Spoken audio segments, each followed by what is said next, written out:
morning, everybody. It is Thursday, July 24th. Welcome to the Victoria Real Estate Show. I'm Jane Johnston with the Briar Hill Group, and I am here with... Hey, everybody. Andrew Plank here with the Vibe Collective, and I'm with Royal LePage. And... Jen Lowe, mortgage broker with Dominion Lending Center, Modern Mortgage Group. Nice to see you guys. Hey, everybody. Nice to see you. How's everything going this week, you guys? A little slower here. It's been a busy spring, summer, and then just feels like, hey, I'm getting out into some sunshine lately. It's not a bad thing. I don't mind. Got to make the most of it. I find having a convertible really helps. Okay. Getting into the sun, then I can still work and look like I'm having fun. Uh-huh.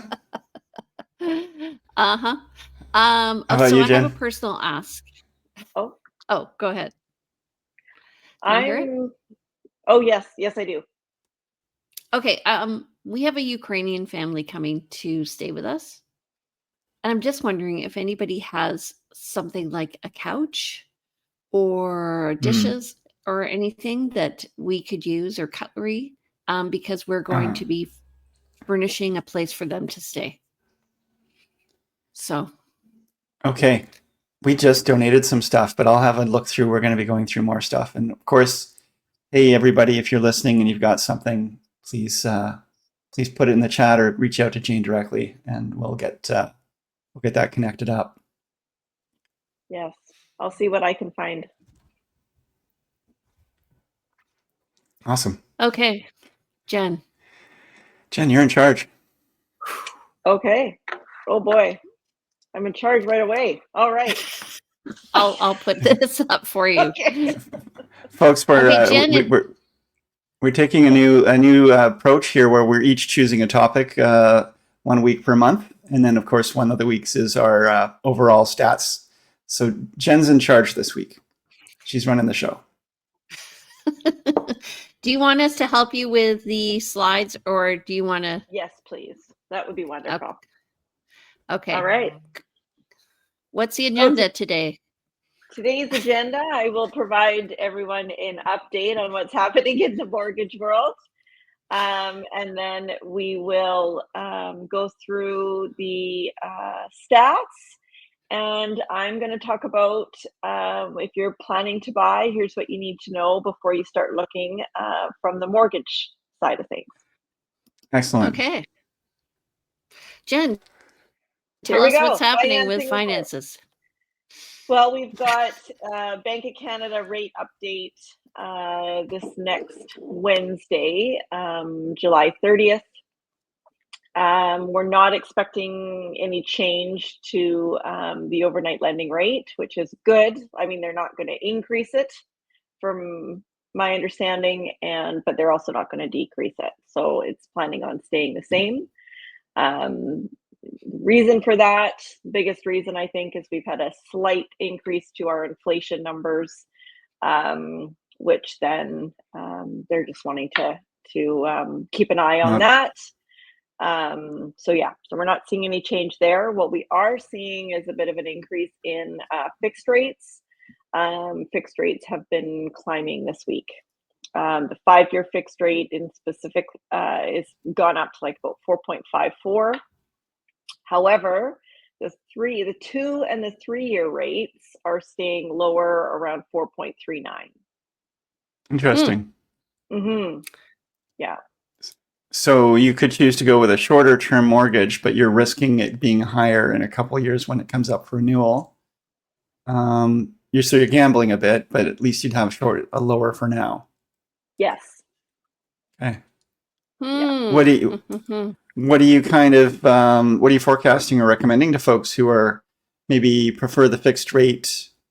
I guess if you're looking for the comfort of the fixed rate, you tend to go for a longer term as well, don't you?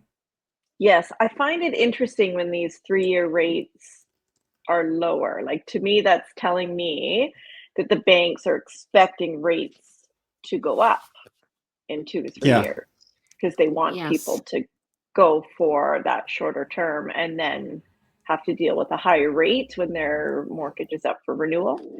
Right. That's a bit concerning, but the variable rate is a good. I still am a big believer of the variable rate. So we'll see. Yeah, What's the variable rate at right now? around prime minus 0.5 to prime minus 0.6, which is currently 4.95 minus 0.6 is 4.35. And sorry, and the 2-year, 3-year fixed was what? 4.39. Oh yeah, so you're actually under. Yeah. Hmm. Okay. So you're actually under the variable rate going fixed. Yes. Okay. Yeah. Which has been the way for some time. Yeah. But that spread has definitely shrunk. Okay. Okay. I have to think Thank about you. this because we're going to be renewing coming up. So I'm like, I've got 6 months. Which way to go? Yes. Which way to go? Okay. Yeah. All right. So coming up to the stats here, Andrew. So yeah, new listings 312 this week versus 295 the week before. 170 pendings this week versus 173 the week before. So pretty close. 150 price decreases versus 164 the week before. So price decreases have come down. Pendings come down just slightly. New listings have come up. Expireds at 51 versus 62 the week before. So there you go. But our pendings now are higher than our price decreases. So that says to me we're rebounding a little bit. I was listening to Richard Robbins. He also thinks the end of the year we're going to have a bit of a rebound, which kind of ties in with what you're saying about interest rates. I'm thinking the market's going to pick up by the end of the year. So usually I tell people, if you're looking for a deal, maybe wait till November. Maybe we want to go a little earlier this year, late summer, early fall. Okay, list to We've been sale hearing ratio. of more multiple offers again recently as well. Not personally, but anecdotally, I've been hearing some more buzz about that. So it does speak to, I mean, like I said, I've been slower right now, but that doesn't mean the market can't be picking up. We all have our individual markets. Sorry, list to sell ratio. Yeah. You want to comment on that? 54.49%. So good. And 58.64%. This doesn't really talk about absorption rate, which right now is around 5 months, which is still long. So we're in what's considered a balanced market. And our net unconditional sales for this month so far are 429. That's compared to 650 for the same month last year. And our new listings are at 900 so far for this month compared to 1,319. So I think we're going to be lower than 2024. Total active listings, though, we're still above at 3,743 so far. Yeah, it doesn't look like we're going to meet those targets of the new listings for the full month or the unconditional sales for the full month last year. We're a little slower. Which I think is good because we were gaining momentum in listings and we were lessening in terms of pending. So it feels like we're balancing out here. Yeah, okay. Absolutely. Jen, topic of the day. All right. So you're looking to buy, clients are looking to buy a house. They're starting to shop around, check out what's out on realtor.ca. They reach out to you guys. And the first thing you ask them is, have you talked to a mortgage broker? Yeah. Yes. Yes. So then they reach out to me, which is wonderful, and we get them set up with a pre-approval. So what I want to talk about today is just what that process looks like, how long it takes, what documents clients need to have prepared, and then sometimes some common mistakes that people make. Okay. I have a question sounds good. for you. Yeah. How do you know it's going to go well with a client? When they come to me before they found that perfect house, So like the earlier, it's never too early to reach out to your mortgage broker and start the process. Right. Because I mean, I laugh, I do this all day long, every day. And frankly, for a lot of people, it's not their favorite thing to provide all their details, and people are concerned about their credit check, and it's stressful. So removing that stress, or getting that process started, knowing where you stand, whether you can look at that $1 million property, or you're need to save up some more money, or set a game plan to get you where you want to be. Yeah, Yeah. reach I out think, if it's on your horizon. It's just never too early to start looking. yeah. I think some people are maybe afraid of bad news, and so they wait a little Yes. too long. They're like, oh, I don't know, maybe I don't, or maybe like you said, maybe there's some embarrassment or some resistance to doing all the work of getting it ready, and so they don't really want to put in that effort until they know that they really have found a home that they like. But then maybe, Jen, you Right. can talk about how that could cost them by waiting that long. That's right.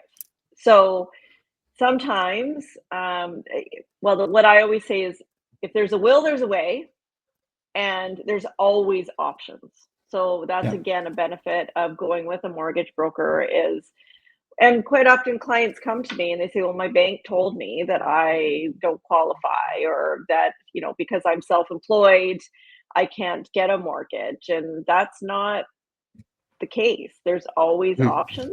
It's just a matter of exploring them and seeing what works best. I agree. There's sometimes you should actually listen to the experts, but you should also get multiple opinions. And I remember that when I was Yes. first looking for my first home, self-employed, talked to a lender, and they said, there's no way you're ever getting a mortgage.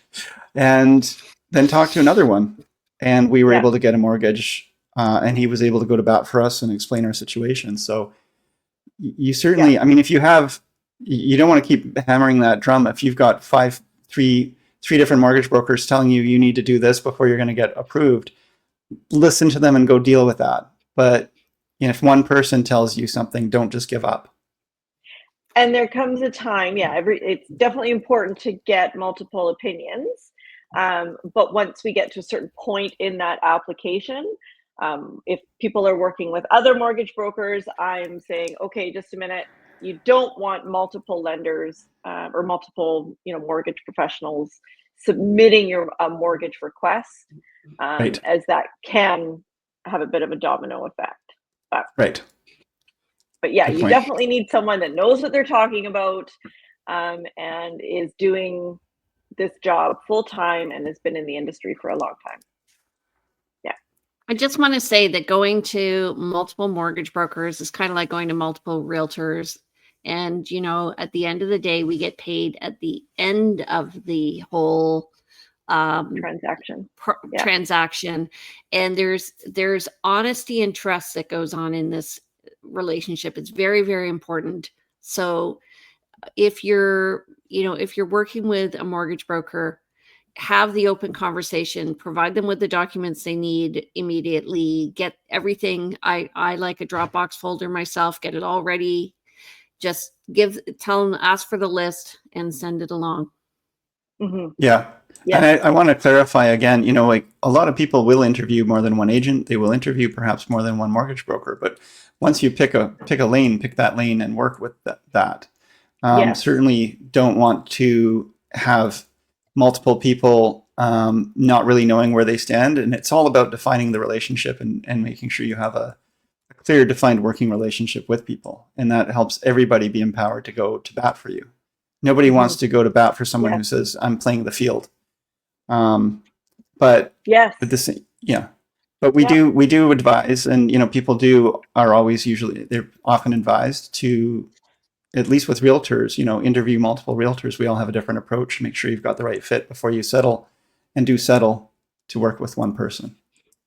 So definitely, approaching the mortgage broker, having the conversation early, that's kind of the most key message you've got here, is just never too early to talk to a mortgage broker. and put all and that will help to guide you to know what ducks you need to put in a row. Yes. So what I do, my process is that I set up an introduction call where I'm asking some key questions to find out how you earn an income, um, where your down payment is potentially coming from, Right. and yeah, gathering some information. Then I send my clients the mortgage application link, which is done electronically, and it's done that way on purpose to get all the consents that we need. And then we set up a meeting to go through their mortgage pre-approval figures or pre-qualification numbers. I always request documents up front so that I'm working with actual figures. What documents are you requiring right there? Yeah. So depending on, and that key question is, how do you earn income? That then points me in the right direction of whether I need to get tax returns, or whether if you're salaried, I would get a pay stub and an employment letter or T4, or do you earn overtime? There's many questions that I'm asking to confirm, or to request the right documents to confirm someone's income. Yep. So when somebody's self-employed, you're looking at their T4s, but because like they may have just started being self-employed, how many years do they have to work before you can, as a self-employed person, as an entrepreneur, before you can qualify them? Honestly, so self-employed, there's multiple ways, right? Too. So you can be receiving T4s if you're incorporated. You could be just doing, it could be a small business where you just don't have taxes deducted at source. You could be a contractor. In those situations, I'm asking for tax returns, ideally 2 years, but there are options if you have less than 2 years self-employed. Okay. And then regarding gift letters or like where the down payment is coming, there's different sources of that. So there can be gifts from family, there can be inheritances, what are the ins and outs of that? Yes. So the down payment questions that I ask, is where is your down payment coming from? Oh, I've got it all in savings.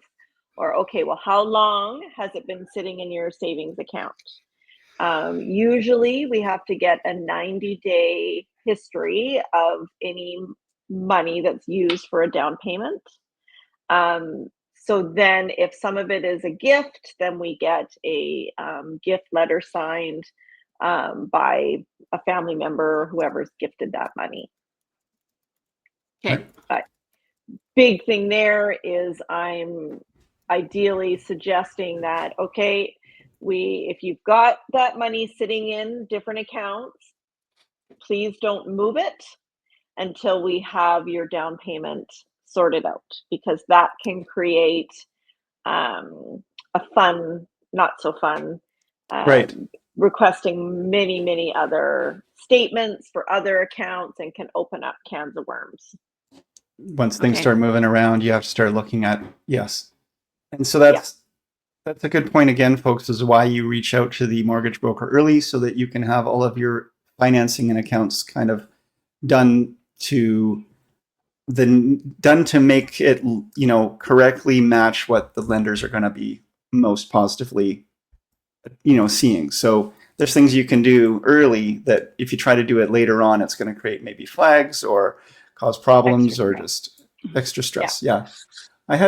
Can I add some notes here? Because, things that you want to do if you're planning to buy a home, I thought maybe this applies both to buying a home and getting ready to buy a home through the mortgage. But, I think it's really important to know what you want if you're looking to buy a home. And you be able to communicate that to your mortgage broker and realtor. Because depending on what the product is, could actually impact the financing. I mean, if you come to the mortgage broker and say, I want to buy a home and can you get me qualified?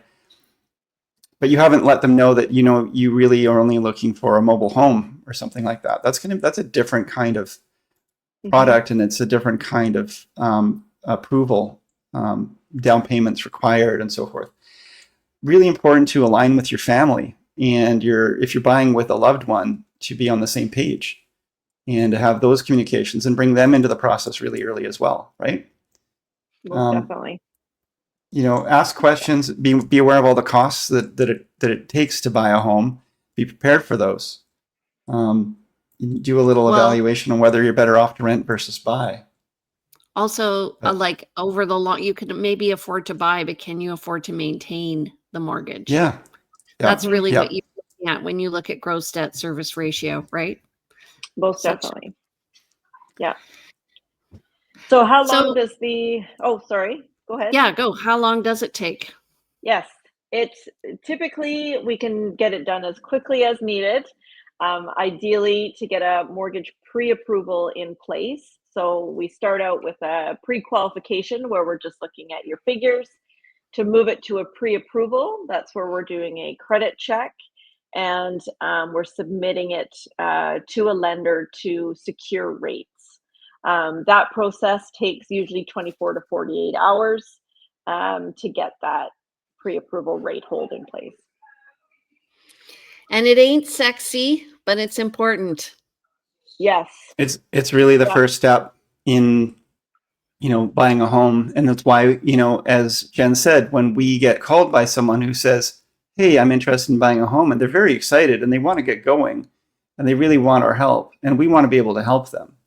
But without having a defined and really understanding your financial situation, it's really impossible to really get going on it.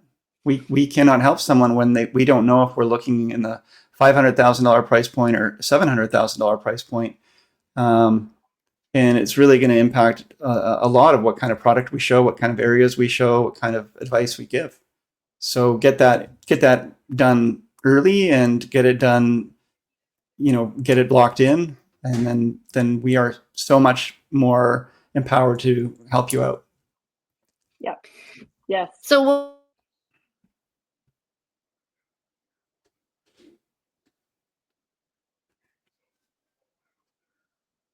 Oh, we're frozen.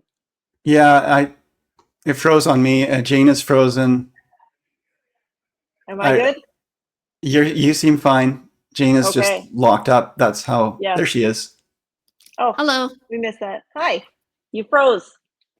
I was going to say, one of the things that buyers want to do, which Andrew alluded to, is they call you up and they say, can you just show me the house? Like they want to go in.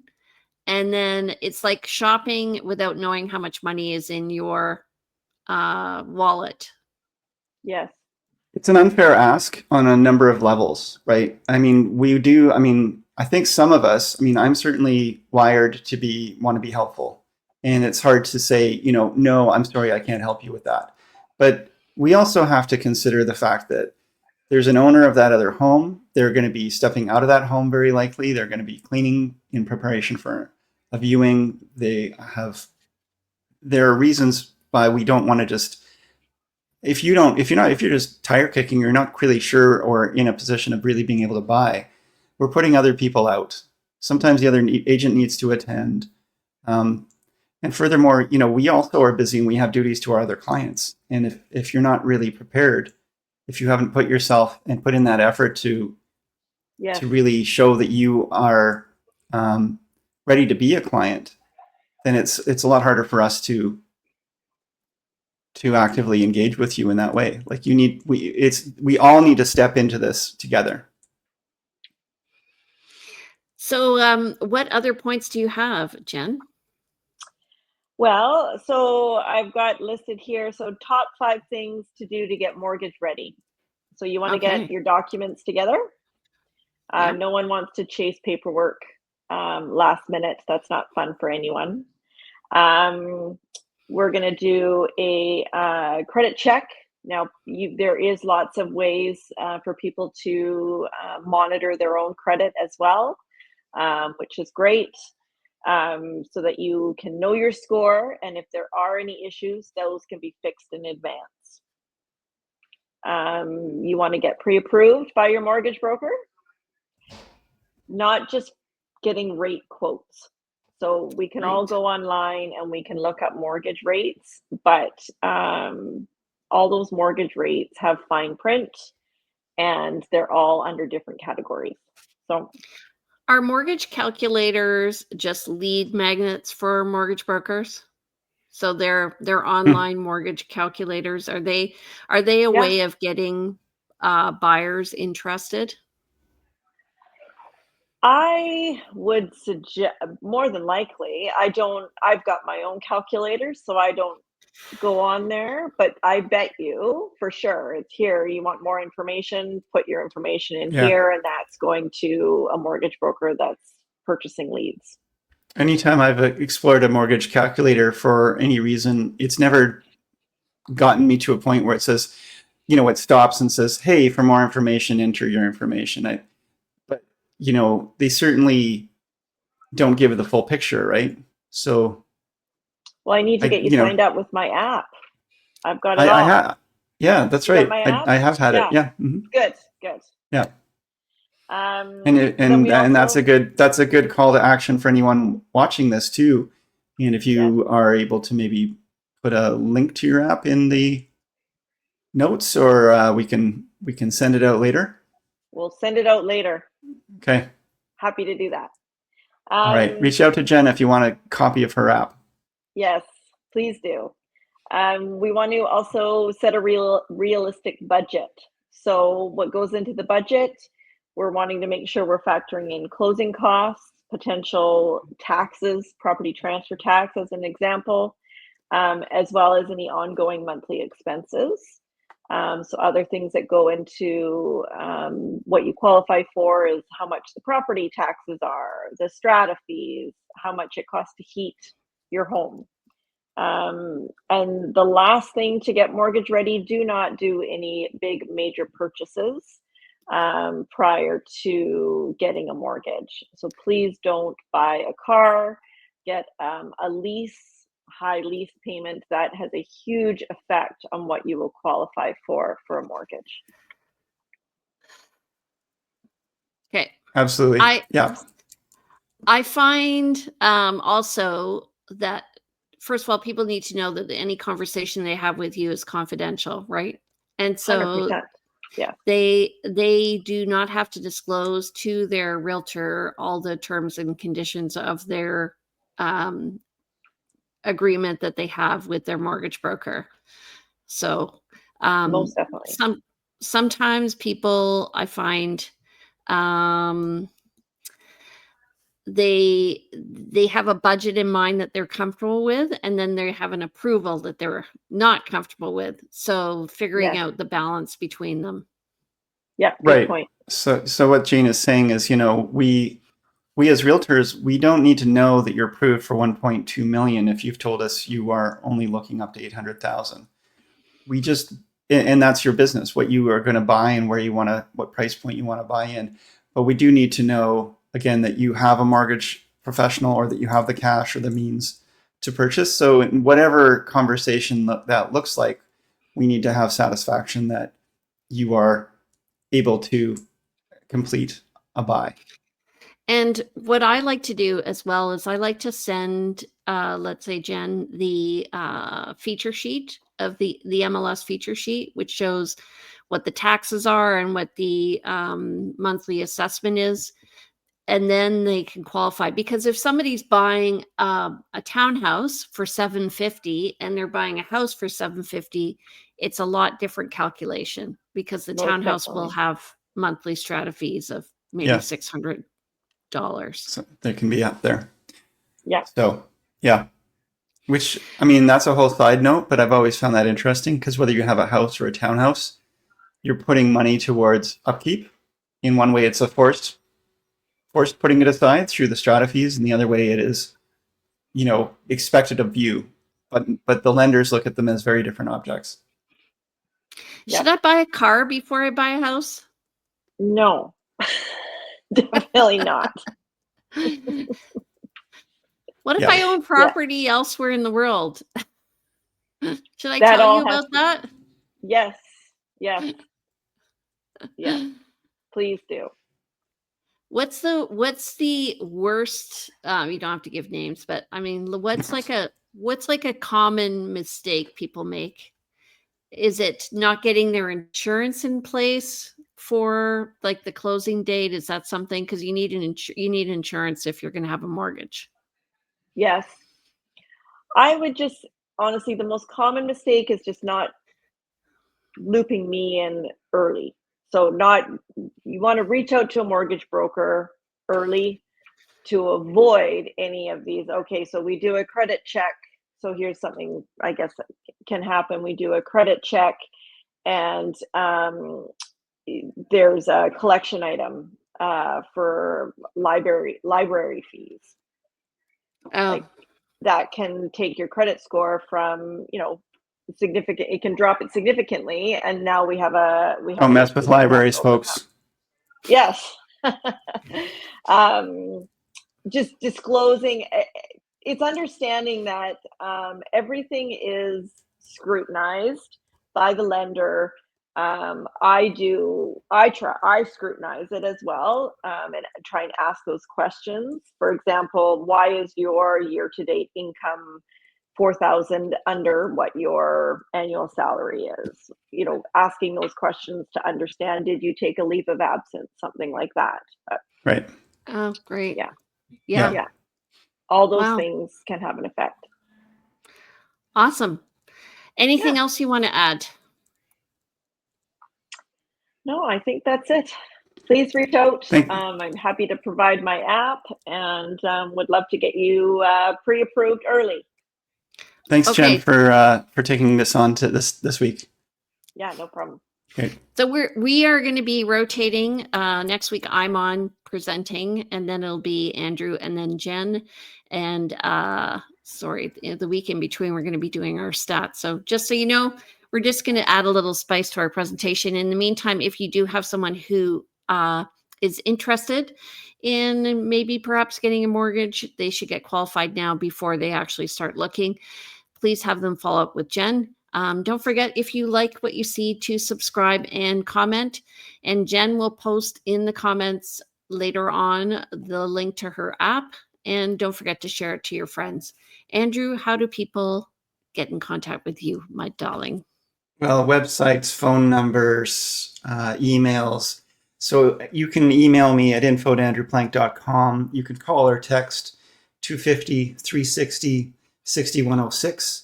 And the website's andrewplank.com for my own personal real estate website, and also the realvibe.ca for the team. So happy to hear from you, and lots of tools and resources on both sites. Okay, Jen. Yes, I am at Modern Mortgage Group, cell number 250-217-4925. My email is jen@jenlowe.ca, and my website is jenlowe.ca. All right, my name's Jane Johnston. I'm with the Briar Hill Group at Remax Camosun. My number is 250-744-0775. You can reach me. Actually, the best one is briarhillgroup@gmail.com. I've been using it for a long time. And my website is briarhillgroup.com. And don't forget to follow me on Instagram at realtyteacher_remax_Victoria. And we are on every Thursday at 9:30. So check us out next Thursday, the 31st of July at 9:30. We'll be here. We hope to see you. All right. Take care, everybody. Have a great day. Bye-bye. Thanks, everybody. Bye now.